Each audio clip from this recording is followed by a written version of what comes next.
মাদারীপুরের কালকিনিতে মহিলা মাদ্রাসার পাশে পড়ে থাকা টেনিস বল সদৃশ বস্তু নিয়ে খেলতে গিয়ে হঠাৎই ঘটে বিকট বিস্ফোরণ। হাতবোমা বিস্ফোরণে গুরুতর আহত হয়েছে 4 শিশু শিক্ষার্থী, যার মধ্যে 8 বছরের এক ছাত্রীর অবস্থা আশঙ্কাজনক হওয়ায় নেওয়া হয়েছে ঢাকায়।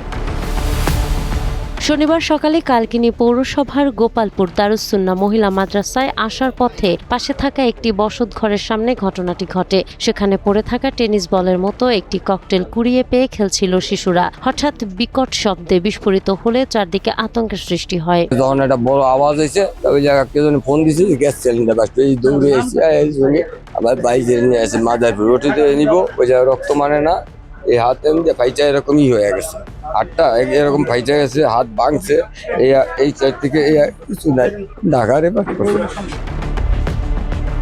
বিস্ফোরণে আবিদা, জান্নাত, মিনহা ও মাইমুনা নামের 4 শিক্ষার্থী মাটিতে লুটিয়ে পড়ে। স্থানীয়রা তাদের উদ্ধার করে মাদারীপুর 250 সোজা জেলা হাসপাতালে ভর্তি করান। তবে 8 বছরের শিশু আবিদার শারীরিক অবস্থার অবনতি হলে তাকে আশঙ্কাজনক অবস্থায় ঢাকায় পাঠান চিকিৎসক। বিভিন্ন অনলাইন পত্রিকায় আসলে এখানে ককটেল বোমা বিস্ফোরণ বা অন্যান্য অনেক নাশকতামূলক কথাবার্তা আসছে, কিন্তু প্রকৃত ঘটনা এটা, এবং এটি মাদ্রাসার ভিতরে ঘটেনি। মাদ্রাসা পিছনে আপনারা দেখতে পাচ্ছেন, এটার পাশেই একটি আবাসিক বাসা, সেই বাসার দরজার সামনে যে বৈঠকখানা আছে, সেখানেই আসলে মূলত ওই বস্তুটি বিস্ফোরিত হয়েছে। এখানে আসলে আমরা যেটা জানতে পেরেছি, যেহেতু এটা মহিলা মাদ্রাসা, এখানে আসলে মানুষজনের যাতায়াত কম, তো আমরা আসলে প্রাথমিকভাবে এটা তদন্ত করে দেখছি আসলে যে বিষয়টা কি, তাদের সাথে কারো শত্রুতা আছে কিনা, এমন কারো যারা তাদের ক্ষতি সাধনের জন্য এটা বা তাদেরকে হয়তো ফাঁসানোর জন্য রেখে যেতে পারে। তা আমরা আসলে বিষয়টি তদন্ত করে দেখছি।